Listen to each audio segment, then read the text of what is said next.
Good morning and welcome. We're already at 100 people who've joined in the webinar.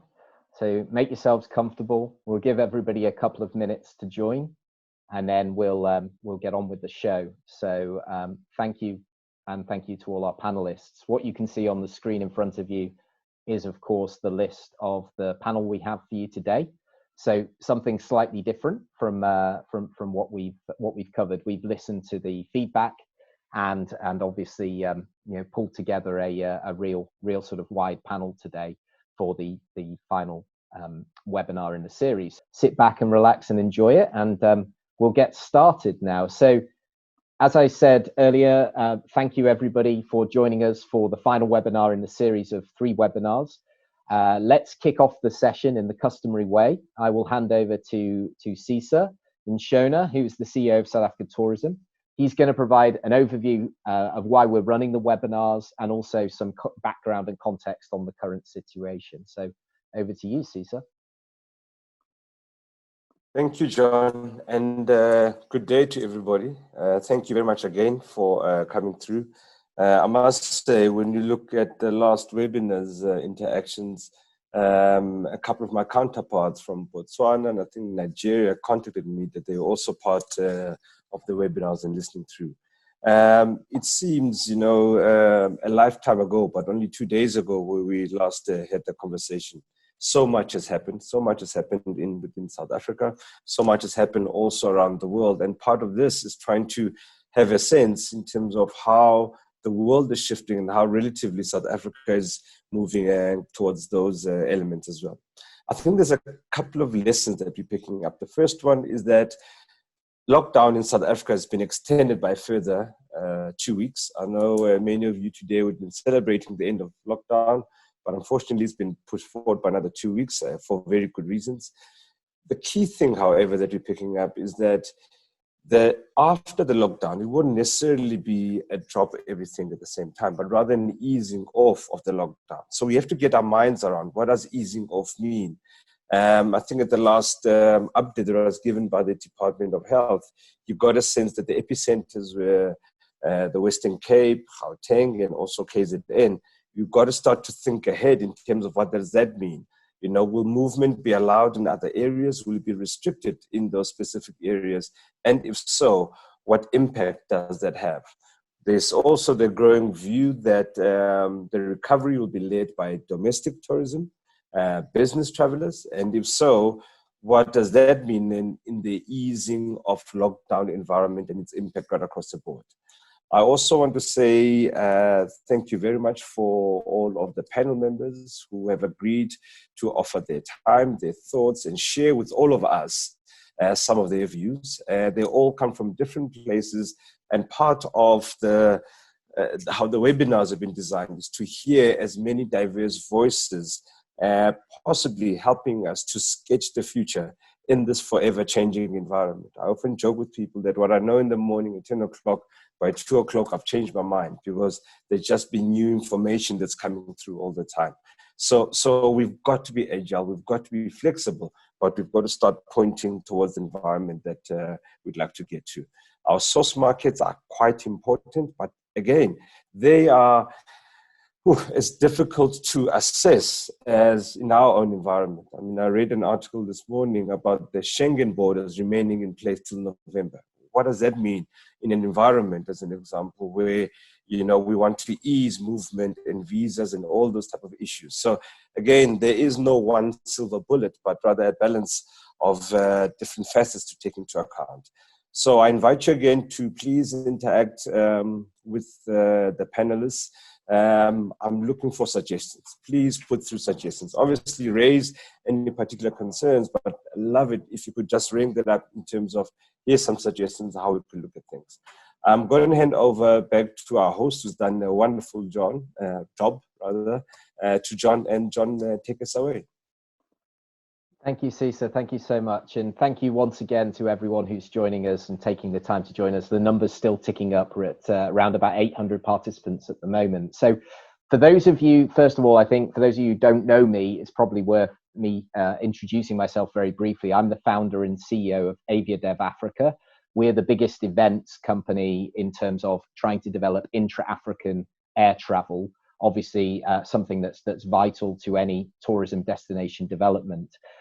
We ran the event the last couple of years in Cape Town with the support of Wesgrow and South Africa Tourism. And obviously, we've seen the success of the Air Access Initiative down there in the Western Cape. So before we get into today's session, I just want to share, for those of you who've been on the other webinars, you'll have seen this already, but I just want to share the housekeeping rules with you and just to explain how the webinar will work.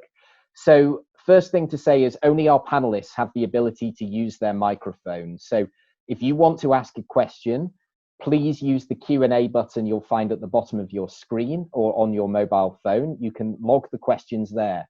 I can't guarantee we will get to all of them today, but they will all be logged and they will all be sent to the tourism associations, and SA Tourism will look after these straight after the webinar as well. You can also use the chat button if you just want to say hi, if you want to pose. Please don't pose questions there, put them in the Q&A. And the other thing to say is that post-webinar, the recording of the webinar will actually be uploaded to the South Africa Tourism YouTube channel. You can find the recordings of the first two webinars there as we speak. So that's the housekeeping over. And now what I would like to do is bring in the panel. So what we've got today is we've got a panel that represents both business events, we've got leisure tourism, we've got tourism technology, and we're going to cover some new ground. And I know there was a lot of people that wanted to talk about the future of business tourism, how that's being affected, myself included, as somebody who works in this market as well. So I want to start with Thomas, and the reason that I want to go to Thomas first is Thomas has got. He's an entrepreneur, first of all, with more than 36 years of experience in IT. He's the founder and CEO of Rainmaker, and he's got lots of experience in digital marketing and technology. He's worked for companies like IBM, Vodafone, TUI, Thomas Cook, so both the technology and the tourism and travel sphere as well. So, Thomas, what I wanted to ask you is, I know you quite well anyway, but I know that you have an opinion that the current crisis is actually a huge opportunity for hospitality and tourism. So can you explain what informs that position and elaborate a little bit more on why you see it as an opportunity? Thank you very much, John. Yes, of course. I believe that, the travel world from the consumer perspective and from the source market has evolved drastically in terms of using digital. We could see the traveler mental model, people searching on the internet, they're planning on the internet, they want to book on the internet. And in many destinations, especially in Africa, we really do not enable our customers to easily do business with us, which as a result forces them to use third-party platforms like market behemoths like the Booking.coms, Expedias of the world, which for destinations and their businesses is quite a challenge because we're paying a huge toll, and I come to that in a second. Now, while the source markets, the consumers have changed into the digital travel world, the hospitality and tourism industry, not only in Africa but globally, really hasn't coped with that evolvement. Now, if you look at Africa, then you could see that only 15% of the hospitality and tourism businesses are using technology in order to operate their businesses, right? That means 85% of them are unable to take direct bookings and enable the customer to easily do business with them, and also to enable the trade they're working with, like the local tour operators, to do business with them. Now, that has resulted in the past that due to that pen and paper environment we are in, they're paying 60 to 80% of their profits over to value chains somewhere overseas. This is money that's leaking out of our destinations. That's money that's not contributing to our African countries and destinations and supporting the businesses and people. I call that colonialism 3.0. And I think that's got to change, because there's actually no need that people go for those third-party platforms if we would enable them.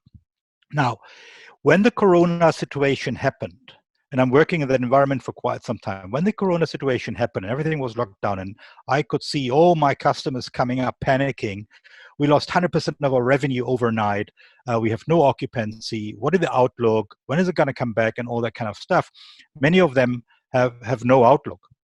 I thought, that's true for everybody. It's true for an airline, it's true for an online travel agent, it's true for a DMC, and it's true for a hospitality business whatsoever. So I thought, like, in 3 to 6 months' time, or whenever the world becomes back to a new normal, whatever that might be, we're all starting on the same race line, which is ground zero.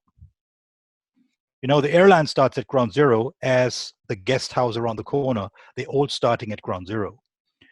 And I believe that during that, let's say, quiet time we have now with no guests, we can take this situation as a huge opportunity. So everybody says it's Corona crisis. Crisis, the word crisis means decision. It's the time for the industry now to take a decision whether or not they want to go back to the old business of usual, where they got trapped in this environment and became dependent, as I mentioned, or if they want to change for the better to keep more tourism spent in the destination for sustainable tourism development. And I think this opportunity is huge for any country, for any destination, for any hospitality business. And I believe if we do start at the race line in 3 to 6 months, the destinations, tourism authorities, tourism associations, and tourism businesses really should think of how they get digitally enabled, forming an ecosystem in each and any destination, which could be a country or regions within the country or both, or Pan-Africa-wide, in order to take back control of the visibility, the digital presence, reputation, communication, and foremost distribution to enable the consumer to easily to do business with us, to keep more business in the destination. That, I believe, is a huge opportunity. I do understand at this point in time, everybody is suffering, everybody wants to survive, but now we have the time to look at this, take a decision, and go that direction for the better of the entire sector.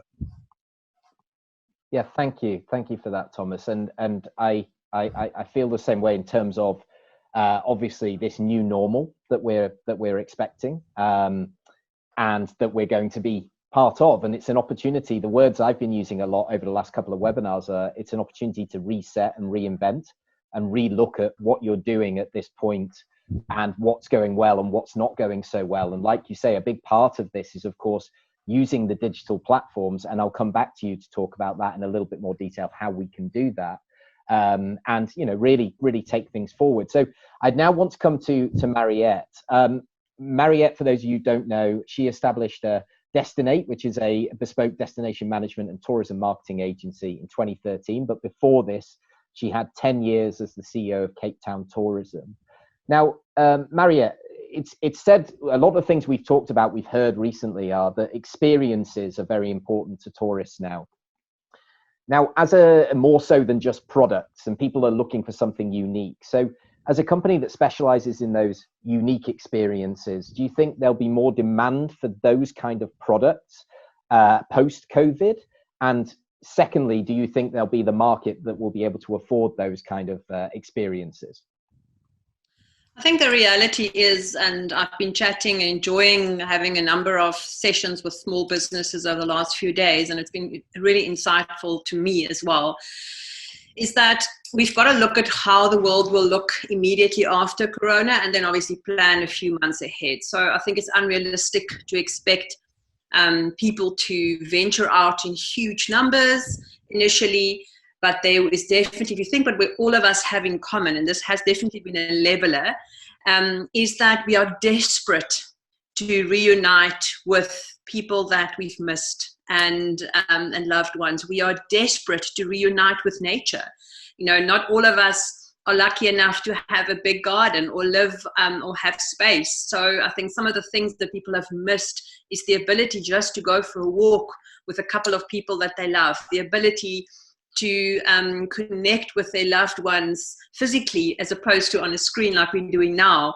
So I think from an experience perspective, and this is some of the advice I've been giving to small operators over the last few days, is to really go and think about what do all of us want to do after lockdown. And that doesn't necessarily mean that lockdown will end abruptly. It will definitely be a phased out approach. But I think many people would want to get away somewhere that's safe and fairly secluded probably, and that want to reconnect and have a really, really special time with their loved ones. So from an experience perspective, what do we have to offer? It's definitely not going to be business as usual. We've got to really look at reinventing, adjusting our offering to fit to the mindset where our travelers are. And we are those travelers. We've all been holed up at home, some of us in really small, uncomfortable spaces. We are desperate to reconnect with people, eat other people's food. We don't want to eat our own food. We certainly don't want to do our own dishes. So I think we've got to get really practical also from an experience perspective. We can get very romantic about these things, but I think there's some really fantastic ideas to think about. If we had to venture forth right now, who would we want to be venturing forth with?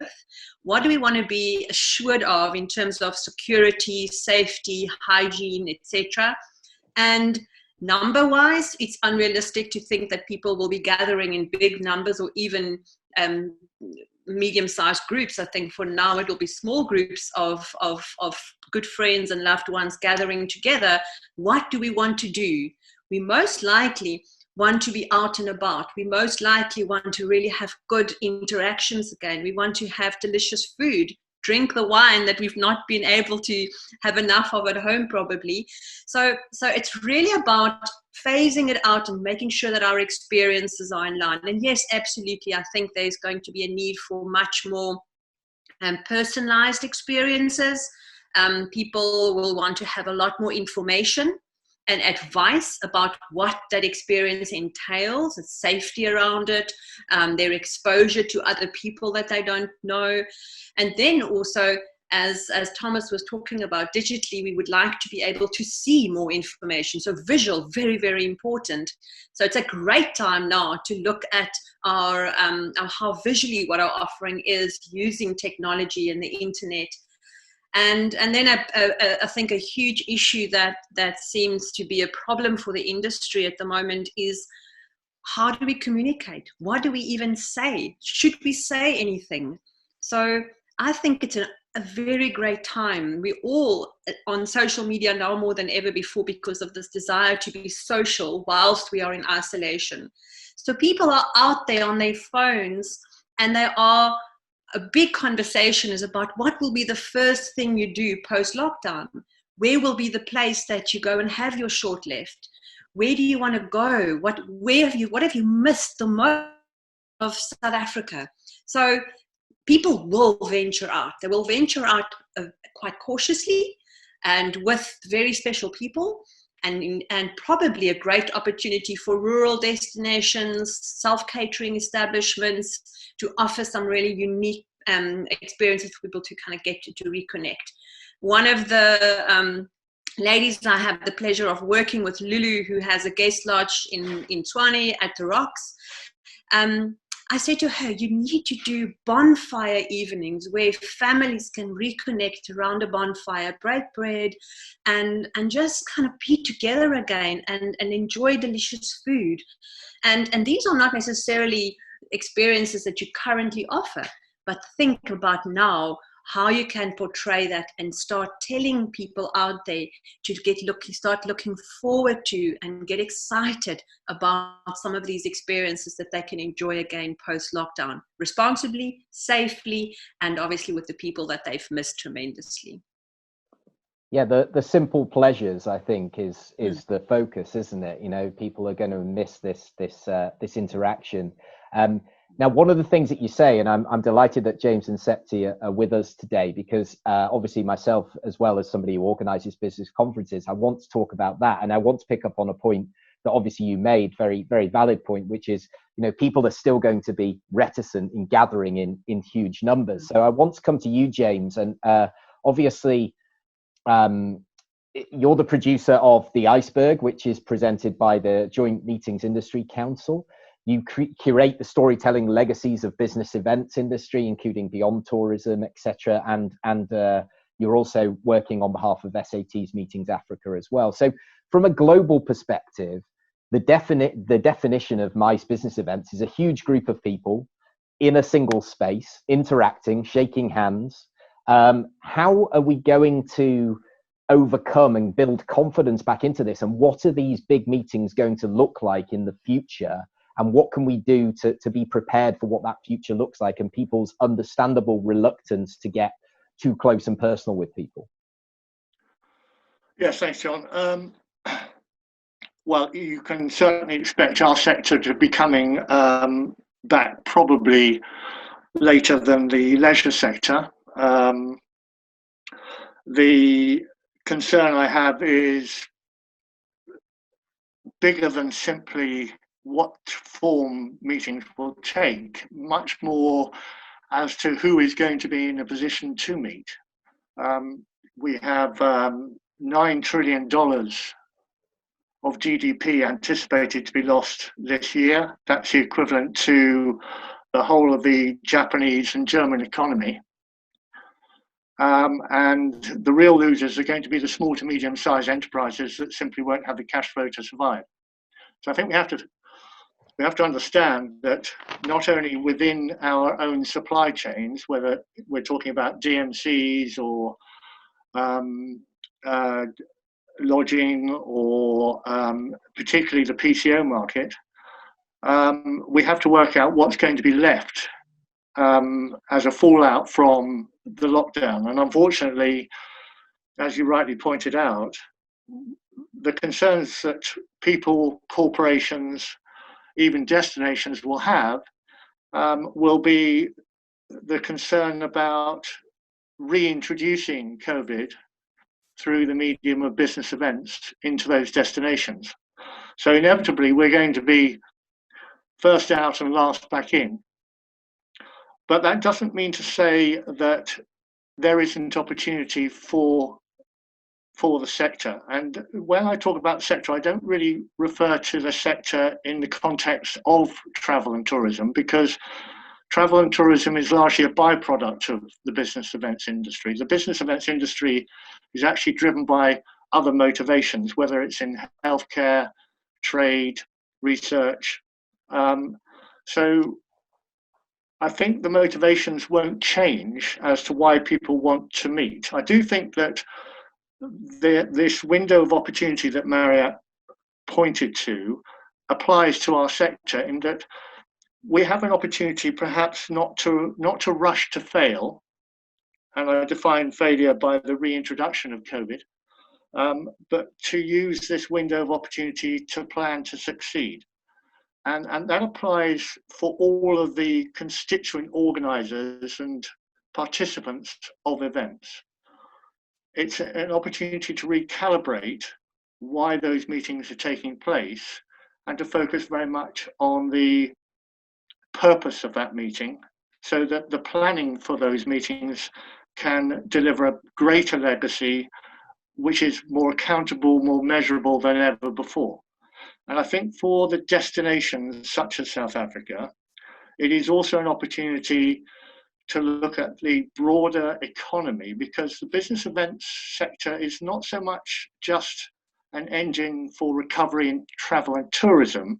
It's very much at the epicenter of driving the connections and the relationships required to support all sectors of the economy, whether it is in healthcare, whether it is in trade, and so on and so forth. So I was looking at some of the confidence models that are being put into place by the Council for Scientific and Industrial Research, the CSIR up in Pretoria. And I was really encouraged to see that they've developed a sort of heat map of a dashboard where you can identify where the trends in COVID are dropping. But also, when you look at the economy for South Africa, Sisa's always been very keen to point out that Africa has an opportunity to transfer from being a resource economy to, instead of simply exporting the resources as raw materials and be importing them back as finished products. This is an opportunity for a more strategic approach to how business events can bring the knowledge, the talent, and the investment required to actually transform South Africa's economy. So I tend to look at business events more as a vehicle as a change agent rather than as a travel agent. Not to say that it doesn't deliver large volumes of people that spend per capita maybe 3 to 4 times that of a typical leisure tourist. The reality is, as you rightly pointed out, these meetings will not come back until people feel it's absolutely safe to do so, and destinations feel it's safe to allow them to come back into those destinations. So I'm afraid I think we're in this for a slightly longer haul than perhaps simply the term of a lockdown. And I think when the meetings come back, they'll come back in much more of a hybrid form. I think meetings will become a continuum through the digital and hybrid form. And I actually think that this race to Zoom and to connect digitally is a bit of a mirror image of when video conferencing came, and everybody said this is going to kill business travel, but in actual fact it doubled it, because the more that people communicate through the digital medium, the thirstier they are for human contact, because we are social beings, not just in leisure but in business. And also to have meaningful conversations face to face is proven to be much more effective in terms of delivering the outcome as opposed to the impact that perhaps the tourism metrics suggest. So I think we have to look at our sector as a slow burn. We will be back, but I think we'll be back.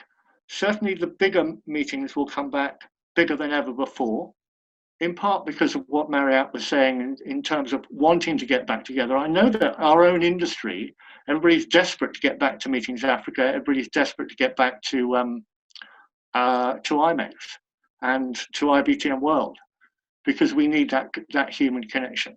So it will be back, it will be hybrid, but it'll be 365 days a year. Yeah, I think some great points there. I think focusing more and asking more questions about the purpose and the outcome. I think that exactly what you say, this virtual conferencing, exactly what it ended up doing is stimulating this, because we were able to have more conversations with people to then set up the physical meeting. So I agree with that. And I just wanted to say, you know, as an events company ourselves, one thing that we've done through Bench Events is we actually ran the first virtual hospitality conference a couple of weeks ago called Hospitality Tomorrow. We had over 5,000 attendees, live conference streamed around the world. People could donate to join it, etc. So we're definitely pioneering and experimenting with this kind of hybrid approach, because obviously at the current time we're completely have our hands tied behind our back in terms of actually delivering something. So thank you for that, James. I'll come back to you shortly, but Septi, I want to bring you in here because so for those people who don't know, Septi Bukula is the founder of Seeza Tourism SME Network. He's been involved in SME promotion for over 2 decades, specializing in policy and support programs. And he also has a section of the business which specializes in bidding for an international, organizing international business events. So my question to you, Septi, is really, should the South African MICE business start domestically? I mean, we're talking about business tourism coming back domestically first, then regionally, then internationally. So is the same thing going to happen in terms of events? Are we going to have, should the small and medium-sized operators, PCOs, should they be focused on trying to get business locally first? And do they actually have an advantage as opposed to chasing the golden goose in terms of the big international events? What's your feeling on that? Well, John, thank you. And thank you, Sisa, for inviting me. If you allow me, I'd actually like to answer your question in 2 parts. And I think I'd like to start where James left off, because I think James made a very important point in relation to the MICE industry, that it will be the last to return. and the reason he gave for that, which is a valid one, is that for fear of bringing large numbers of people together and therefore reintroducing the virus. But I think, looking at it domestically, it'll be very exciting to see, the domestic mice industry kicking in early and driving, the turnaround. But I think we need to be realistic about that as well. So I think what James was saying doesn't just apply to international business events. I think it applies to an extent to domestic business events as well. One of the key issues is that during normal times where there's no COVID to talk about, one of the first things that goes out of the budget when governments, large companies, large buyers in general are facing challenges financially is conferences. That's one of the things that they cut out of the budget. And it is therefore likely to be one of the last things they bring onto the budget during this process of recovery. So I think for that reason, even domestically, business events are going to take a bit of a long time to recover, right?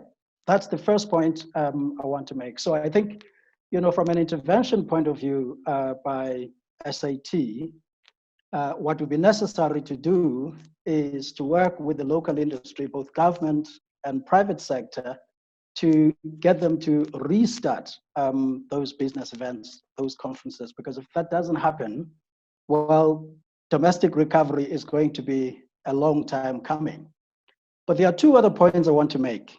Even if, and the first one is that even if we saw an immediate recovery in local business events, for small businesses, both PCOs, that is professional conference organizers, and small businesses on the leisure side of tourism who connect to those conferences for opportunities, there would need to be a deliberate strategy to procure from small businesses.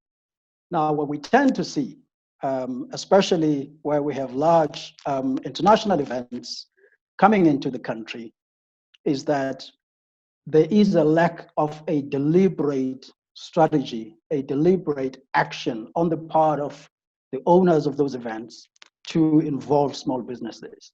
So if domestic business events took off fantastically, which is something we would all be excited about, it does not automatically translate to opportunities for small businesses unless there is deliberate action on the part of people who own those events to involve small businesses through procurement. That's what I'm talking about, So there would have to be a deliberate plan to procure whatever can be procured from small businesses, whether it is event organizing or opportunities coming out of the event in terms of leisure tourism.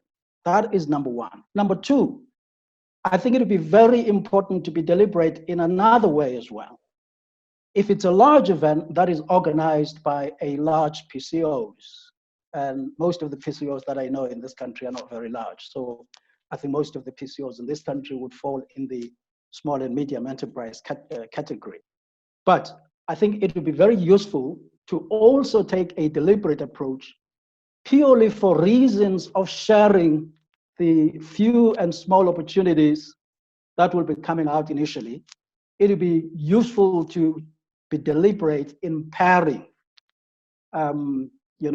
event organizers. So where you would have given a particular event of whatever number, I'm talking about a significant event, of course, I'm not talking about small events. I mean, that would be nonsensical. But if it's a significant event with a significant budget, I think, we would see benefit for SMEs if there was deliberate pairing of, let's say, two event organizers. To say we have this event of 500, 1,000 people, it can quite easily be handled by a single event organizer, for sure. But because we want to spread the opportunity, because we want to bring as many small businesses back onto the market as quickly as possible, it'd be useful to actually pair, instead of giving it to one, give it to two. You've helped two small businesses to handle and organize that event. So those would be my initial responses to that question, John. So I've participated in the 2 webinars. I've had the optimism about domestic travel, being the first to kick in, and then growing to regional and then international. And I would hope that that happens in the business events industry as well. But I'm not as optimistic for the reason that I started with, that conferences, business events are the first to go out of budgets. So first of all, we need to get them back onto budgets of governments, of large corporations. We have to encourage them, to organize those events, and then create deliberate opportunities, be intentional about creating opportunities for small businesses to participate in delivering those events. Thank you, Septi. Thank you for the views that you're putting through, and to all the panel members.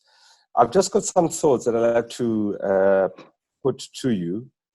And the first one is to you, Septi, actually, is I hear and I fully support for where I sit in terms of sharing the pie and involving small businesses in terms of inclusion.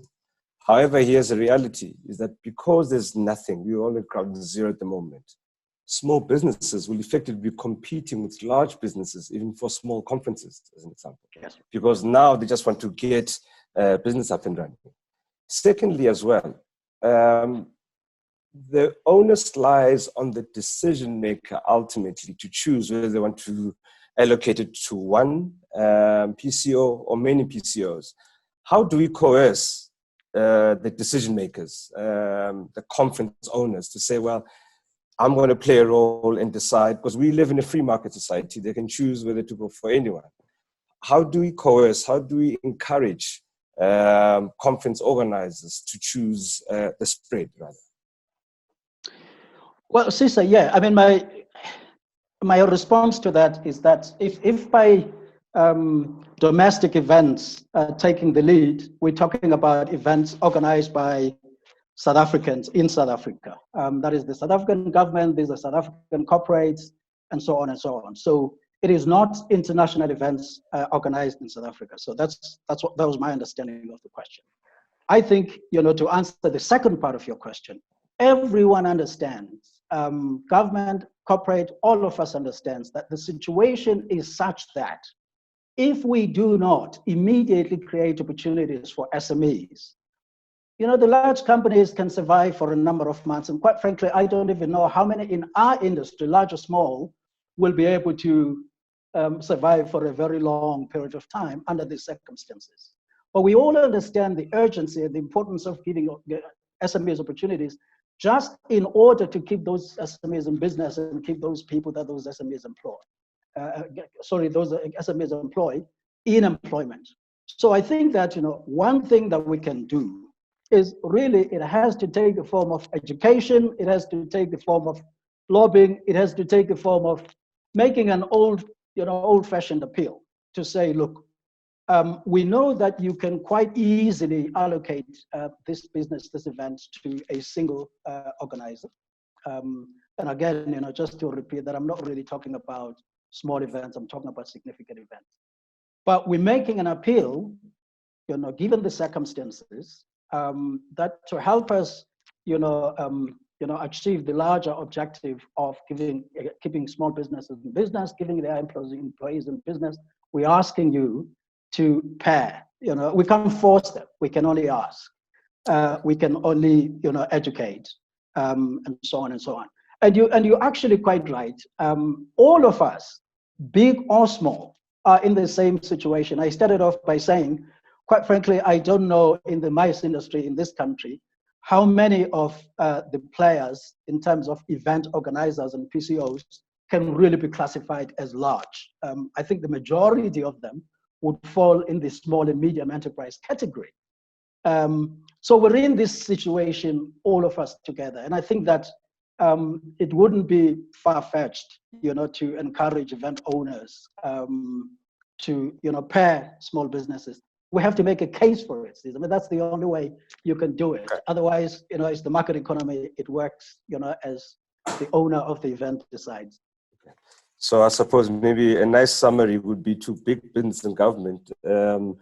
you want trade, not aid, do business with us, Yes. as opposed to giving out a hand.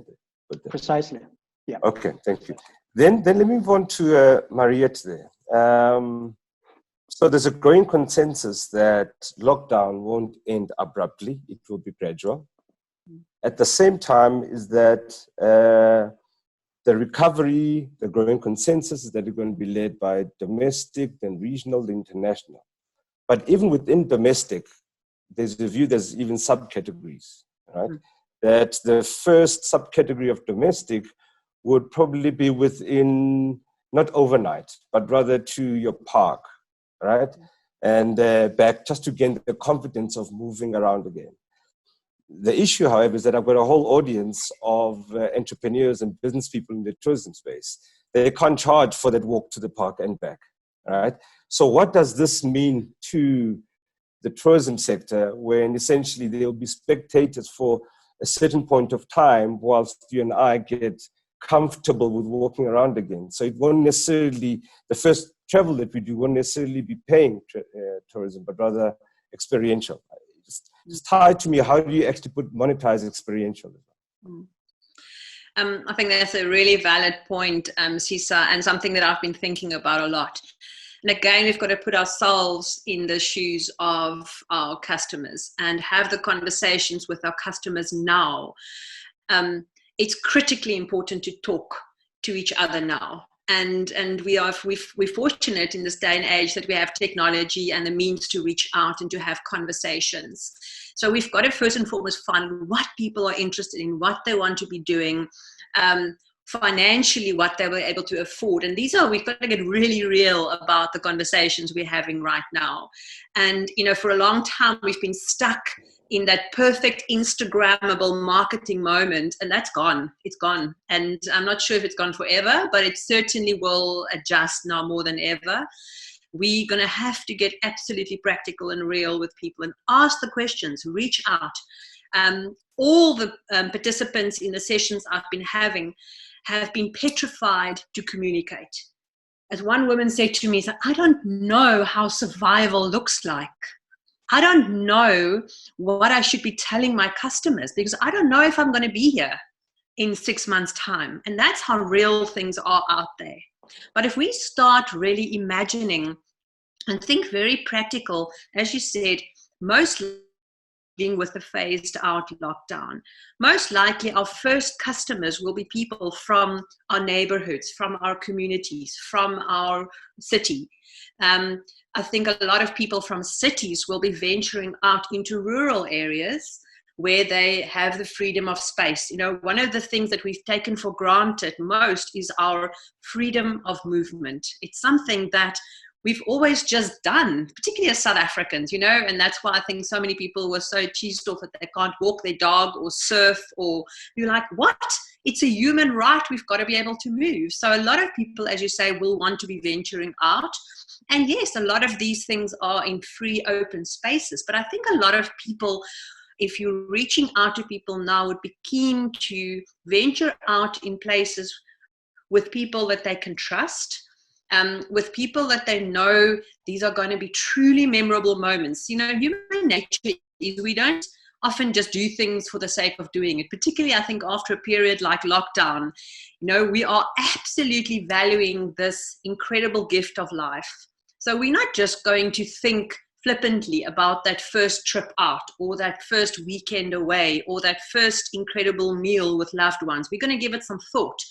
So we as product owners need to be part of that thought process now already and start repackaging and collaborating with operators and establishments and other small businesses. It's been amazing to see, for instance, the guys doing essential services, so online operators now in the food sector in particular, really reimagining their businesses. I have been buying beautiful fresh produce from a farm in Elgin delivered to my door, and I will never buy my spinach from anywhere else again, even after lockdown closes, because it's the best product at a great price. So I think our value systems have been turned upside down. So just to assume that people are going to behave in a certain way is wrong. We're going to have the conversations now, and we're going to have to package and repackage ourselves completely different. So I think this is a huge opportunity for experienced operators to work with small establishments, to work with farms, to work with, yes, parks and nature areas. Just think something simple like bird watching, boat cruises, hiking, picnicking. You know, I mean, can you imagine? Yes, of course you can go on a walk for free, but imagine taking a delicious picnic with. So there's lots of small little things in that value chain. And I think as well, what is very important now is for us to rethink our entire network within our value chains as tourism operators. You know, it's so simple just to always think of you working with the big guys. But what this has done is it's leveled the playing field for big operators and small operators. We're all the same. We're all in the same boat. And the opportunity, as Thomas said earlier, for small businesses could probably recover quicker, because we don't need a lot of visitors. We don't need a lot of travelers. We don't need a lot of guests to come and stay. We need a few. So to be able to readjust our offering and work with a number of other small operators and appeal to the emotional state of our customers is very important now, and being able to repackage and re-offer us something that we know will appeal to us now. But have the conversations now, talk to people, use this time to relook your web offering, how you behave on social media. You know, just to post things for the sake of posting is no longer good enough. Take your Instagram and develop a communication plan for the next 3 to 6 to 12 months, where you start sharing ideas and opportunities for people to come and reconnect with themselves and each other in beautiful spaces. Tell those stories, weave those stories for people.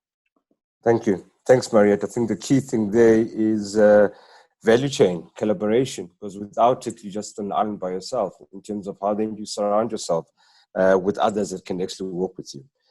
Thomas, I'd like to move to you. I'm a great believer that technology is a good enabler. It's actually a leveler and allows even the small and big players to actually stand alongside one by one to actually be visible to the target audience. Mariette also touched on it. You're seeing a lot lately around, you know, virtual tours and everything else there. That's great from the consumer side. I'm again trying to put my head on from the business side. How do you monetize this? You know, because now you're going to show me Kruger Park from my laptop, but how do my till is not ringing. How do you monetize all of this? Your insights and views around it?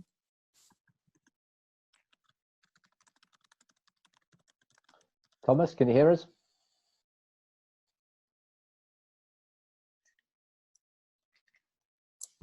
Thomas, can you hear Oh, now I can hear you again.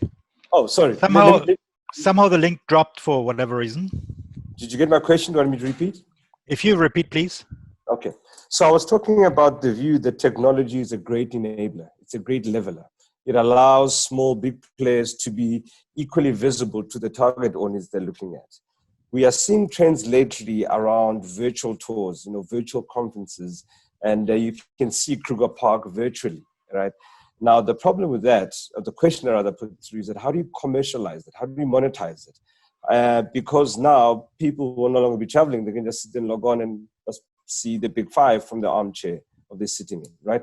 And essentially then that leaves out the tourism sector. People relied traditionally on this market.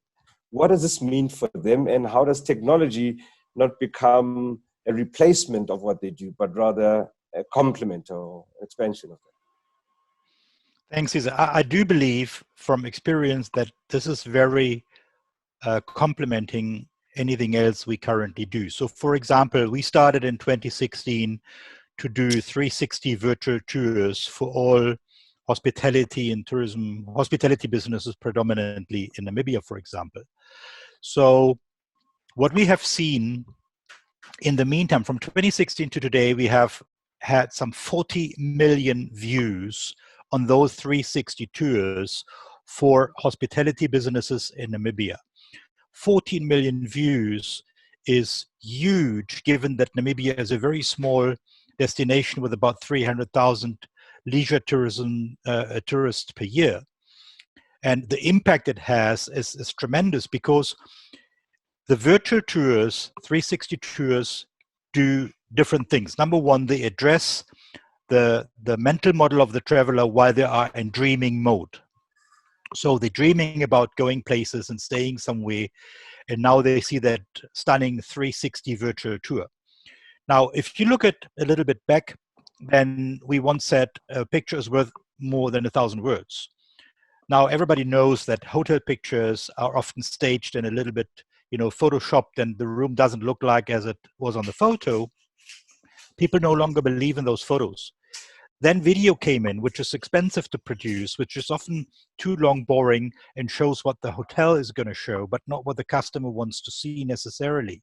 So that also really doesn't work. But the 362 does one thing, is it gives the power to the consumer. Now the consumer has control. They can now walk through the property or the attraction on their own pace, in their own time frame, and see what they want to see, and that creates trust.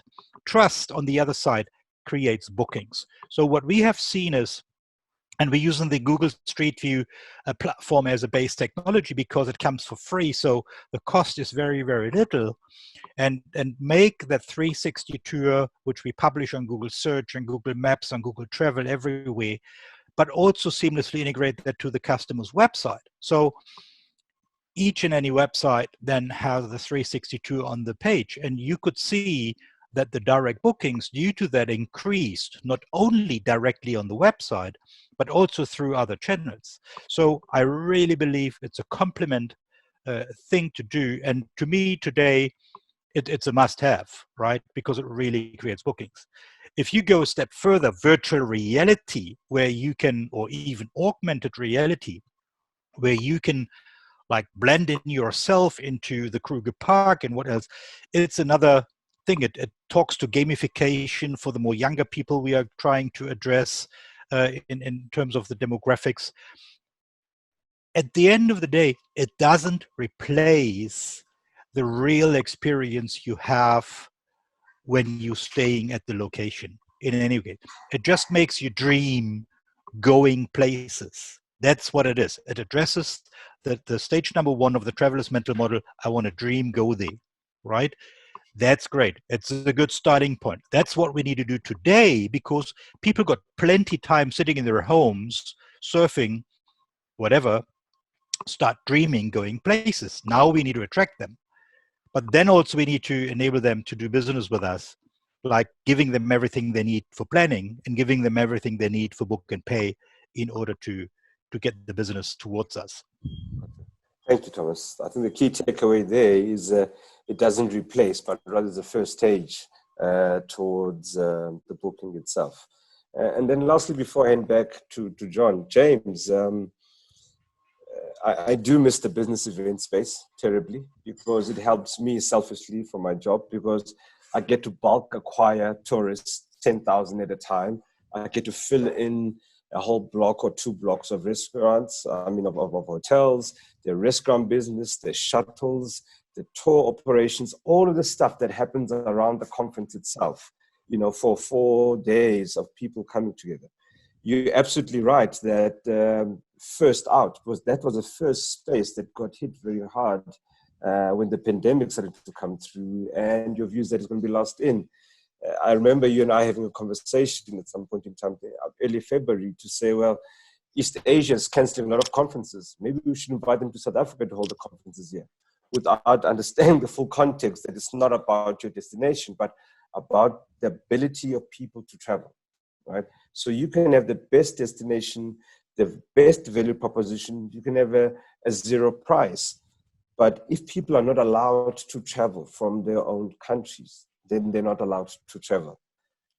Take me again, in your expert view opinion, with all of this background, for the event space, and then just larger than just business events, when I'm talking sporting events or any large gathering of people, will we ever get back to that? And I think you answered a little bit, but what's the lead time? Are we talking 3 months? Are we talking 6 months, 9 months, a year, 18 months? And I know I'm putting you on the spot here, but just kind of give us a sense in terms of, do we see, I mean, I've heard a lot about hybrid conferences lately, right? Where you've got the option to kind of go in or virtual. Will their reintroduction be a hybrid towards physical ultimately, or is it a permanent feature? Well, if I take your first question as to when is it all going to be back to normal, we will never see that. The new normal is that there is no new normal. But in terms of timescales, if I could honestly answer that question, I would first go down to the bookmakers before I told you the answer. Sure. But I have to say that the last conference I was at was Meetings Africa in February. I suspect that might be the first one that I'm back at. The one before that was AIM in January, where my great mate Aloysia Salando, who is head of the SingX Holdings in Singapore, he came over to Australia then to explain that the hotels were empty, the streets were empty, the airports were empty, and everybody went and there was a palpable sort of, oh my God, it's real. He was forecasting a return to business events, a sense of normality at that point in Q1 or Q2 2021. So I think we could be looking at a lot longer than people think in terms of when we get back to whatever normality is. It does bring me back though to the point I was making earlier on in terms of that opportunity to listen to the clients and move the conversation away from the supply side. We've had a lot of talk about how we can capture the customer today as a product owner, how we can secure our share of the business as a PCO, and how we can make it attractive to attract these people locally, then regionally, then internationally, to our great places. But the reality is that in business events, it's not about the supply chain, it's very much about the customer. And so this is the opportunity to talk to that customer, to build that trust that Thomas was talking about, so that you can provide what it is that the customers want, which will be knowledge, access to membership, access to sponsorship. And I refer particularly to the association market, which I see at the epicenter of our industry, because the associations are the knowledge-based communities that give you the access to the corporations for investment, to the talent that you require to transform a particular sector. And I was looking at South Africa invested in something called intellectual capitals, and the sectors and the people, the ambassadors, was prolific. It was excellent. Stem cell technology, genome engineering, agricultural sciences, mining, smart industries, oceanography. These are the sectors. It was interesting, Sisa, you said at the beginning about your source markets. In business events, it's about source sectors, because what they want is alignment. And this is the opportunity to talk to those associations and find out what it is that they want in terms of knowledge, expertise, research, business opportunity, something that relates more directly to their mission as opposed to relating directly to your mission. Your mission is to deliver 5 million more visitors in 5 years. Their mission is to eradicate malaria. Their mission is to drive the use of biomagnetic research engineering to reduce the incidence of brain tumors. That's what their mission and purpose is. And, meeting for a purpose is not, and that purpose is not to fulfill the interests of the supply chain that's enabling that event to take place. So I think there needs to be a lot more customer centricity in the dialogue. And this is the opportunity to actually then make what you do in terms of marketing South Africa as a destination for business events relevant to your own broader government and industrial strategy to drive growth in those sectors that I saw in your intellectual capitals, and actually positioning South Africa as that intellectual capital in those fields of cardiology, which we know only too well. But there are all sorts of research and expertise that's coming out of your universities that can be leveraged to support the mission and purpose of an event. But at the same time, support the purpose of that meeting. Now, the good news for South Africa is that if it actually takes the message that is relevant to the customer, it's going to get more events, and therefore it's going to get more tourism. So I think we're talking about relevance here, and I don't think this was necessarily a post-COVID discussion. I think this discussion's been going on in our industry for at least the last 3 or 4 years, where there's a realization that actually we're at the epicenter of social and economic transformation. Now, tourism is the exhaust fume, but the engine is the mission and purpose of the meeting. And the more relevant the message to that organizer, the greater success you will have as a destination in securing those events and therefore fulfilling the interests of the supply chain. Thank you, James. Thank you. Yeah. I think what I'm taking away from there is obviously there's a real opportunity here to drive into the niche events, you know, instead of the mega sort of one size fits all, let's all travel, but we're not necessarily all going to get value. You know, there's an opportunity there to kind of really start to focus in, and with a global view, we can do that. And the other thing that I wanted to pick up with that Thomas mentioned as well, you know, for me, the new brochure is a 360 tour, is virtual reality. That is what you used to go to your travel agent, get a printed brochure. Now it's just a way of consuming, of becoming part of that and having those experiences. Just as an example, the augmented reality on Google, if you type in lion, you can put a 3D lion in your lounge or your garden. I've been doing that with my 3-year-old daughter. She can't wait to go and see a lion. So it's very much that we have this opportunity, and it's about leveraging that as best as possible. So I wanted to come back to you, Septi, just to talk from an SME perspective. I'm very aware we have a huge audience of SMEs. Now, you're an expert in this sphere, and you've written lots of papers, lots of policy. You came up with some great suggestions earlier, but what are you actually advising the SMEs that you work with right now to stay afloat in this period? What is the advice you're offering them?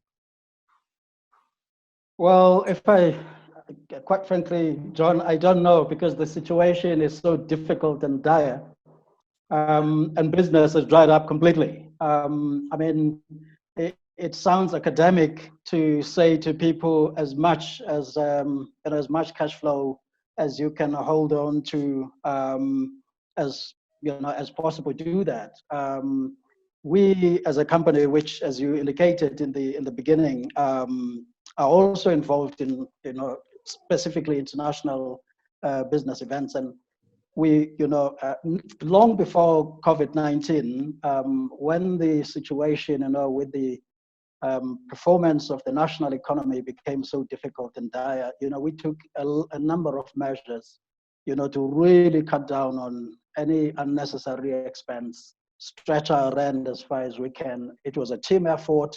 Thankfully, we didn't cut anybody's salaries, but we sat down as a team and we said, guys, if we're going to get to the other side of this depressed economy, and this was long before COVID, we really need to pull together as a team and identify any areas of waste within the company and eliminate those so that we can stretch our rent as much as possible. One of the things that I've been seeing, watching on the chat panel on the side here coming out from participants, is the whole thing of collaboration. Now, CZA Tourism Network, Tourism SME Network, was founded on the concept of collaboration. That's what it's about. We went out to SMEs and we said to them, if we are going to survive as SMEs in this industry, we need to collaborate more. Of course, it's it's one thing to talk about collaboration when there's business coming through. When there's no business coming through, it's a different thing. But I think that as SMEs, we really need to come together to collaborate, even in terms of working on strategies to reignite what little business is likely to come through in the next several months.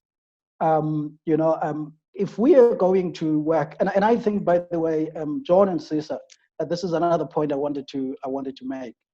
I see the recovery being driven at 3 levels, if you wish. We need to do certain things at policy level, very clear things that need to be done at policy level. And this is where high impact is going to be in terms of unlocking the future of business events and tourism in general. But there's a middle area, which I call the industry ecosystem. I think that if we are going to continue to work in this individualistic manner, where each one of us is looking after the little that we already have access to, and not devise mechanisms to work in a collaborative, in a cluster-driven way, which enables us, to go out there together and make a case for bigger projects that we can work on together. I think that is going to take us a long time to recover. And I don't care, what the size of the business is.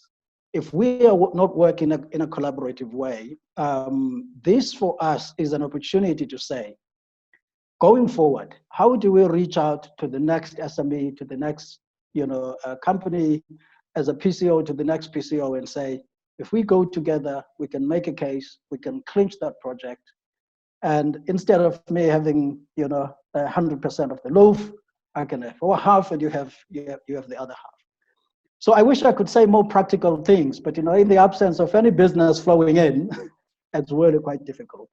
Do you know that's really, really perfect, and I see a lot of love coming through on the chat for that. I think ultimately it's the old proverb from Africa: if you want to go fast, go alone. If you want to go far, go together.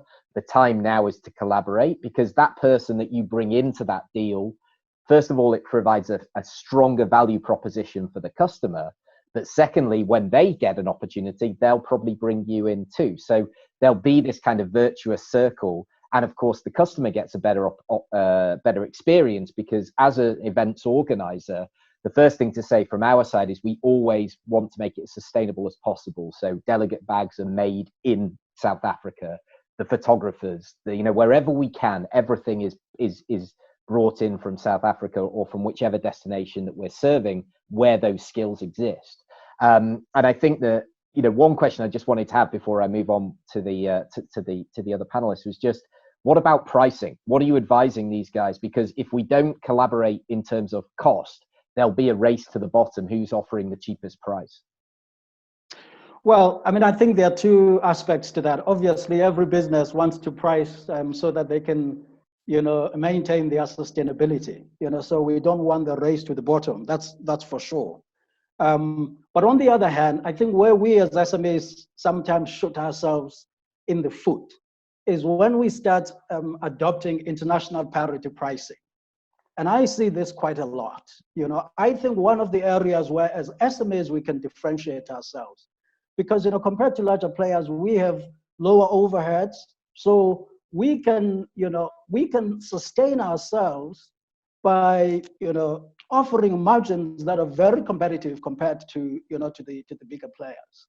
If we continue to adopt international parity pricing, I think we're going to shoot ourselves in the foot, and we're going to kick ourselves out of the industry. So we need to find a sweet spot between a race to the bottom, where we cut costs to the extent that our businesses are not sustainable. And I hope that when governments and big corporates contract SMEs to deliver their business events, they're not going to press SMEs to be so cheap that their businesses are not sustainable, because sometimes that also happens, So we have to avoid that extreme. And I think in our engagement, we need to avoid that extreme. But on the other hand, we as SMEs have to say, what is that level of pricing where we can be competitive and at the same time remain sustainable, right? We're working with SMEs as just an example to develop a package of tourism products on the leisure side, because some of our network members are on the leisure side. And I keep asking them the question and saying to them, but this price that you're charging looks like a price that a big tour operator will charge, which has got all these overheads, that they have to carry, understand. Now, where is the differentiation if our pricing is exactly the same as that of a large entity with a load of overheads to carry, which we don't carry? So I think as SMEs as well, we don't want to be paupers in the industry, but I think we need to have a conversation among ourselves and say, guys, but we're shooting ourselves in the foot. We're pricing ourselves out of the market. And I think when we go with that approach, for instance, our government, to corporates, and a collaborative approach, I think we'll find quite a few listening ears under these circumstances. Yeah, perfect. I totally agree with that. And ultimately, what we don't want as an event organizer, I don't want a substandard product being offered because the cost was so low that the PCO had to obviously cut costs at that end as well. I'll come to Thomas and James. I know they've got their hand up, but I wanted to come to Mariette just to get your insight into your destination marketing brain on here, because of course you do campaigns for lots of destinations, and we've talked about domestic tourism being a real potentially rich source of business in this road to recovery. So we know that just like every other part of the world, your average traveler is going to be cash strapped. We've got unemployment, uncertainty of future income, etc. The ability to travel, the wish to spend money on things like this is unfortunately going to drop down. So how do we promote domestic tourism and make it as aspirational as, a trip to Phuket or Dubai or New York or wherever it may be? What would your advice be to Sisa and the team there, I suppose? I think this is domestic tourism's time to shine. We are in the fortunate position that we have an incredible country. It's incredibly diverse. We have great value for money experiences on offer, and we have a very, very capable and excellent tourism industry that I think you will be astounded at just how resilient it is and how willing the industry is to rethink. We have always been able to bounce back, and I know and I believe that the majority of the industry will be able to bounce back. And it's going to be a time where people who are being caught in that panic versus people who can use this opportunity to rethink and reimagine are going to be separated. And it doesn't mean that we must let the small guys and the guys who can't cope just fall by the wayside. We really have to do everything in our power to pull the industry together now. But travelers, domestic travelers, will have wonderful experiences here in South Africa. And I just said to someone now on the chat group, I think it's a great opportunity now for small businesses and bigger businesses to start collaborating and putting together a full travel experience that you can carry visitors on your hands, literally from arrival to departure. So from a domestic tourism perspective, for instance, people want to be reassured now. People want to be able to trust. So trust is going to be a more valuable commodity than ever before now in the travel decision. It is vital. So people will be willing to change operators they've used loyally. They'll be willing to shop outside of their normal brackets or kind of experiences that they've tried, as long as they are able to trust that operator or that network. So create small networks is my advice, between experiences, accommodation establishments, tour operators or transport operators, food operators, so that you are able to put together a holistic experience for people where you can safeguard people or give people a sense of trust in what you're offering them. In other words, you're not just dealing with your own little experience. You're putting together a whole bouquet of experiences and giving me as the travel the assurance that, wow, I can go for this weekend away. You are personally recommending this restaurant or this experience, this transport operator, and you know what? Wow, now all of a sudden I have this incredible holiday planned right here in South Africa. We have city experiences, we've got rural experiences, we've got beach experiences, we've got game experiences. So we literally have everything here. And I think a lot of people will not want to be venturing forth onto aeroplanes for a while, however harsh that might seem. Certainly for the first 6 months, a lot of people, South Africans, are going to be staying home. And for them, home is not necessarily just defined by their own town or their own neighborhood. They would want to venture forth, but they want to venture forth with the trust and the security in what you're offering them. And I think offering them a bouquet of experiences in partnership with other operators is a wonderful idea. Yeah, I agree. I actually was speaking to somebody in China yesterday, and that's exactly what's happening. Is the first stage of recovery is people going within the city. They're not necessarily being encouraged to travel even within, city to city. But then obviously the regional side of things will develop. So I'm conscious of the time. So what I want to do is I'm going to come to Thomas now. I've got a specific question, but also what I'd like you all to think about is just in terms of getting your feedback on the positioning of South Africa post-COVID. So all global destinations are going to be chasing the same thing, which is recovery, which is tourists, the ones that are out there that are willing to travel. So how can South Africa outcompete the others in this environment? So that's one thing for you, Thomas. But the other question I wanted to pose to you is, what do you see the future of the kind of the OTAs, of the aggregators? Are they still going to be as strong post-COVID, or do you think people will walk away from that and try and do a bit more business to consumer marketing, that sort of thing, because they'll basically have to retain their margins? Thanks, John. I believe, as I said at the beginning, we're all starting at ground zero race line in 3 to 6 months or whatever time it might be. We are starting at the same ground zero. So now is the chance for all of us to change what we don't like. And I could see from the many comments and the many questions in here, people saying we crippled and whatnot, and they pushing us and they bullying us and whatnot. This is actually the case, right? This is what has happened. And it's upon each and any business owner, it's about the industry, it's about the associations, it's about all of us, and Septi, to add to that one, all of us to collaborate to no longer have that happen. So they take advantage. I mean, if you look at this, large tour operating companies, inbound operators, DMCs, ODAs, they took advantage of a very fragmented market full of SMEs. I mean, looking at the hospitality industry in South Africa, 30,000 plus minus properties, 90% SMEs, correct?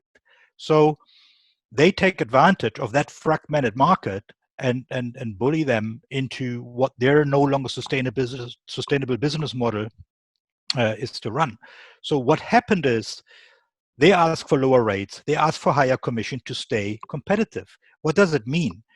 For them to stay competitive with their no longer working business model into the overall market.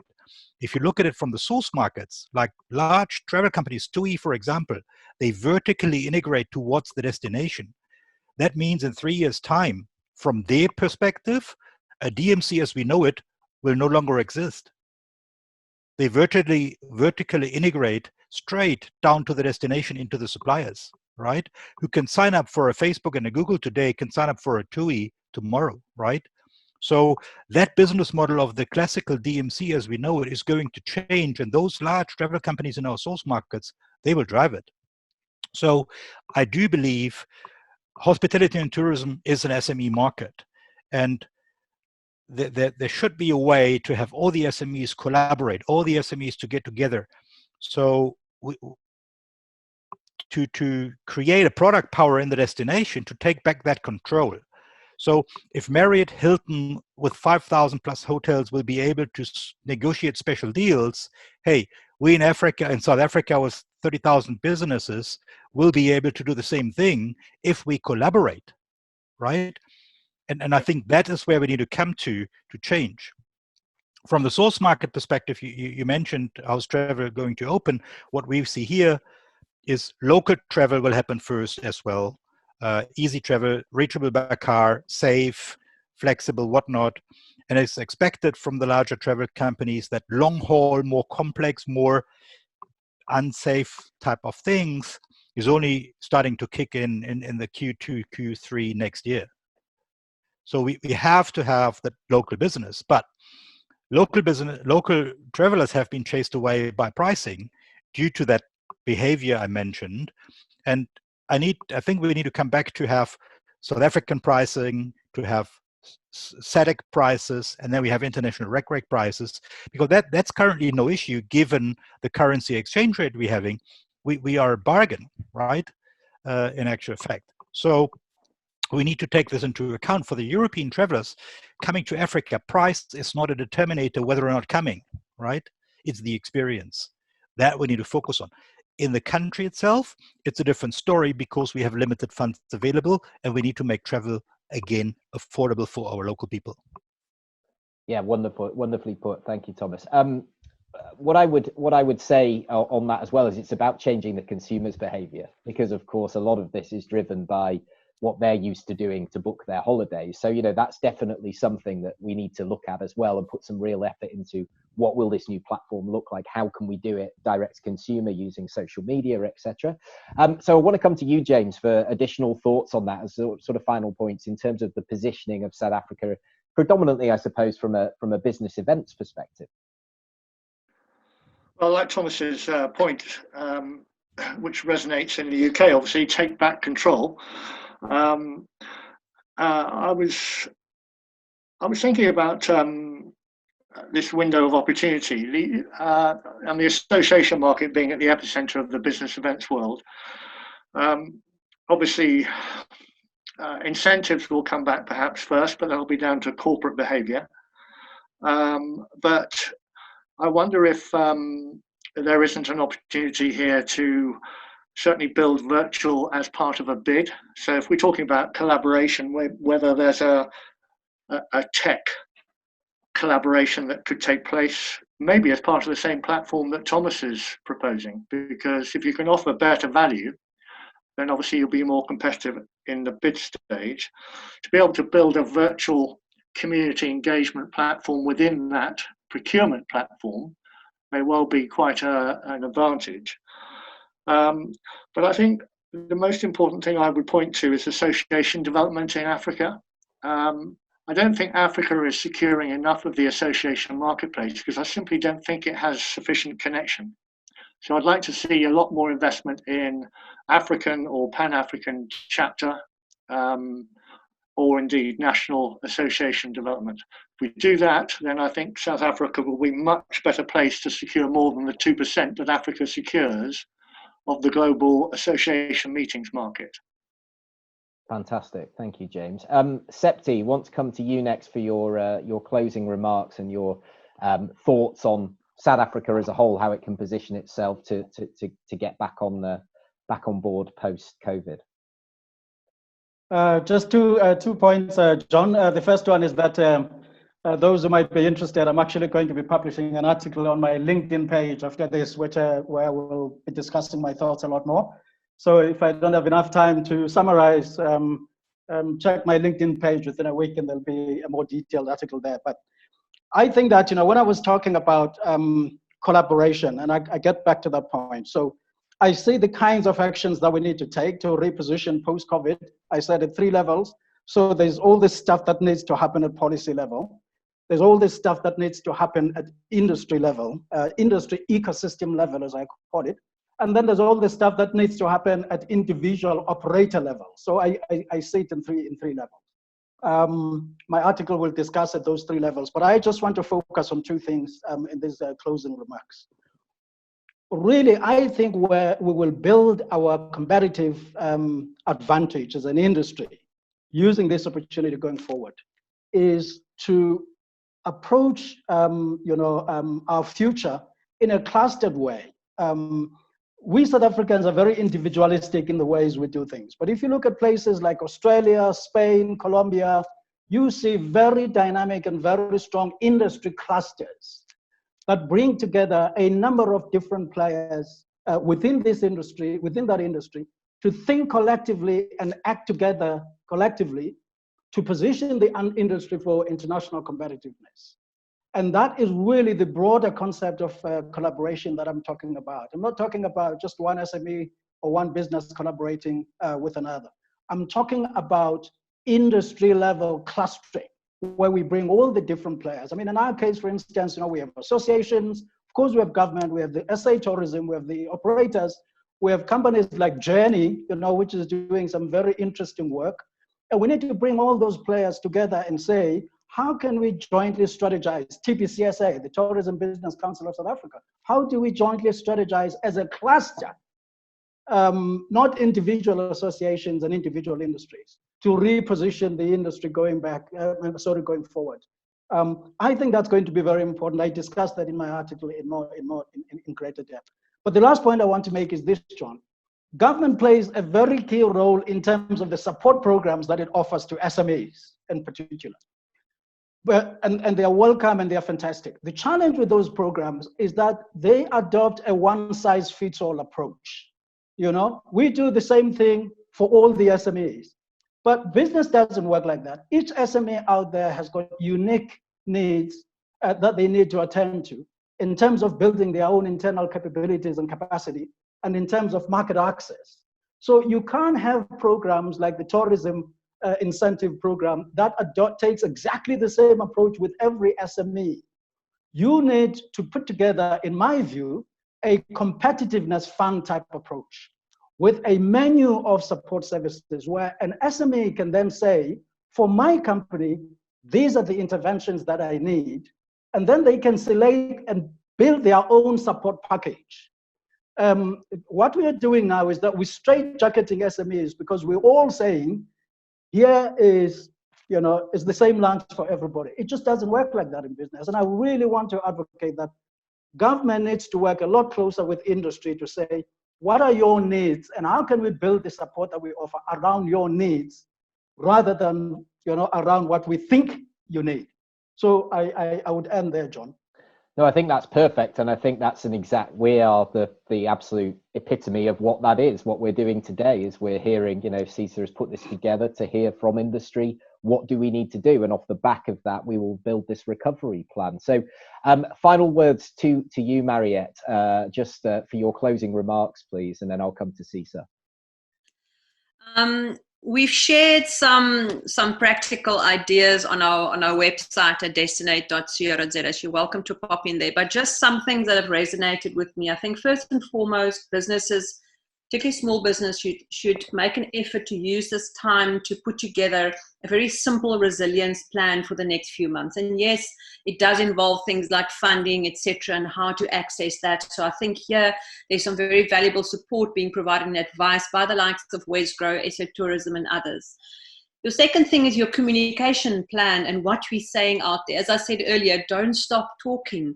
Now is a fantastic time to reach out to people.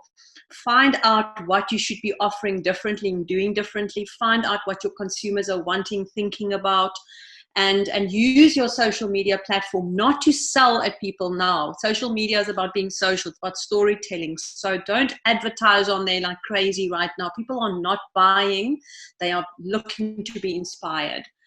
Brainstorm and test those new ideas within your network of consumers, customers, friends, fellow businesses. Find new ideas. And the wonderful thing is that I've realized, as soon as I started giving back of my own time, the panic lifted. Because I am a small business myself, and I have been through immense panic over the last few weeks. Will my business survive this? And I didn't know. But the moment I realized that I have a skill and a gift that I can pass forward to small businesses, I have been inspired. And I have been able to switch on my creative juices and my own innovation. And I can now see the light. I can see the way through this crisis, and I can see the opportunities. So you have a skill, even as a small business, that you can be passing on and sharing and helping and supporting fellow small businesses out there. What is that skill? And start sharing ideas. Build that network now more than ever before. And then develop your recovery plan now.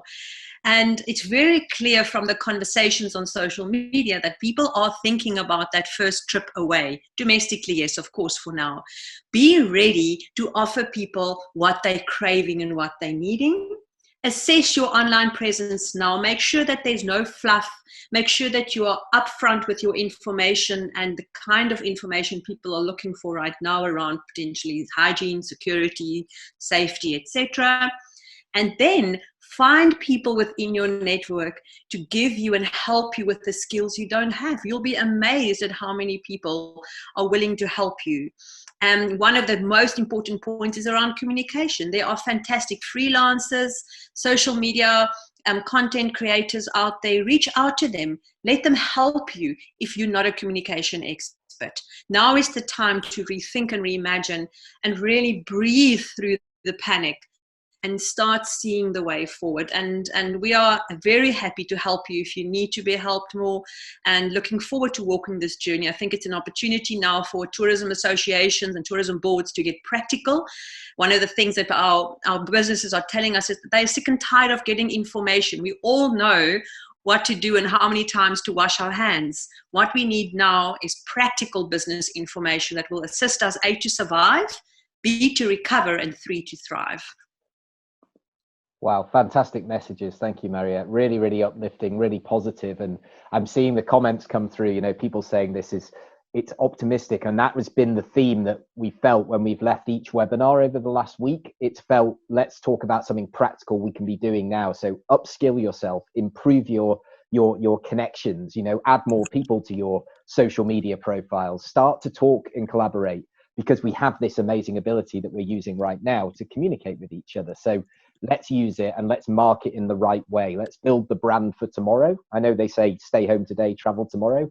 Build your brand today, and that will no doubt you know, reap dividends in the future. So I want to say a massive personal thank you to Sisa and the team at SA Tourism for giving me the opportunity to moderate these panels. I really hope that we continue the conversation, and I want to just pass over to Sisa for his closing remarks, and thank you to all of our attendees for your kind attention as well, and all the panelists too. Thank you, John, and thank you to all the panelists, and thank you to all the participants.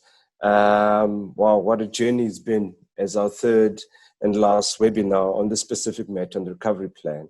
A couple of key things and themes have come up that I just want to highlight quickly. The first one is a very big desire to continue to have conversations within the tourism sector. You know, collaboration, all the conversation that we happen starts with actually start to communicating across. On the very first webinar, we did a poll to assess in terms of A, do you want to have more of these webinars, and B, what's the frequency around them? And there was an overwhelming response that we do want to have more webinars and engagement sessions. So the commitment from our side is we will be setting up future webinars. The commitment I'd like from your side is let's talk about what topics you'd like to have covered, because I don't want it to be a top-down kind of conversation, but rather one's about engagement. So we will be reaching out to all of you to saying, what would you like to hear? What would you like us to talk about, so that we can have that participation coming through? And again, not a top-down view. I would also encourage a lot of you to be active amongst your own associations, not necessarily the big national ones, but rather even your own local ones, you know, cities or whatever environments. You'll be surprised at the depth of knowledge and information that is there. And if you want to talk about recovery and collaboration, that's part of where the conversation starts and it rolls up to the top. Certainly a lot of views and work to do for us as South African tourism. First of all, thank you for the free consultation, and I've taken that to heart. We have work to do. We have a lot of changes to make in order to become more relevant and engaged in the sector itself, to deliver ultimately on the common cause that we have across the board from that perspective. So we want to continue, we'll be in continued engagement so that we can be in sync. And then lastly, we are working quite hard on a sector recovery plan. I mean, this is a recovery plan that is essentially for the entire South African perspective, both large, medium, and small businesses to be across the board. This becomes quite appropriate instruments, right? The recovery plan to influence the change that we want to see, whether it's at policy level, whether it's environmental level. Once we have a plan that we can all work towards, it becomes a bit easier. And essentially, as you also plan your own recovery plan, you don't work in a vacuum, but rather within an ecosystem, you have an idea, where's the country, what's the outlook, and everything else from that perspective. The one key lesson I'm picking up here, there is no silver bullet, because there is no one single answer. There are just so many permutations happening at the same time, and everything is dependent on something else. And as soon as one change is going to a ripple down effect across the entire space. The first one starts with us as South Africans, you know. So in the lockdown environment, we are essentially not allowed to travel, right? And therefore, in the easing up of the lockdown, what does it look like? Where can we travel to? Is it a 5-kilometer radius, a 50-kilometer radius, a 100-kilometer radius? I don't know. Because once those start to shape and form, they start to influence. Our source markets become key. And source market is not necessarily just overseas. It's not necessarily just in the region of the continent. But provinces amongst themselves are each other's source markets. Again, to understand the flow and the freedom of movement across those will have an impact on ultimate the final picture. So with that, I want to say thank you very much. Thank you to the panelists of today. Thank you to the previous panelists. And thank you to all the participants. And then lastly, I want to extend my thank you as well to Jon, who I think has been a wonderful facilitator. I literally roped him up last minute and I said, listen, you're doing this, commit. I want you to do it now. And he gladly accepted. And I think he did a fantastic job of really becoming what I call a partner to the recovery of South Africa and the tourism sector. Thank you, everybody, and I wish you all the best. Again, we will be continuing. We'll be communicating the frequency. The topics I want to leave open so that they can be informed by everybody. Thank you, guys. Thank you, everyone, and we'll see you very soon. The session will be available on YouTube very shortly, so go to the South Africa Tourism page and the channel there, and you'll be able to find it. So please share it with everybody in your network, and we'll see you for the next webinar very soon. Bye-bye. Bye, everybody. Cheers. Bye-bye. Bye.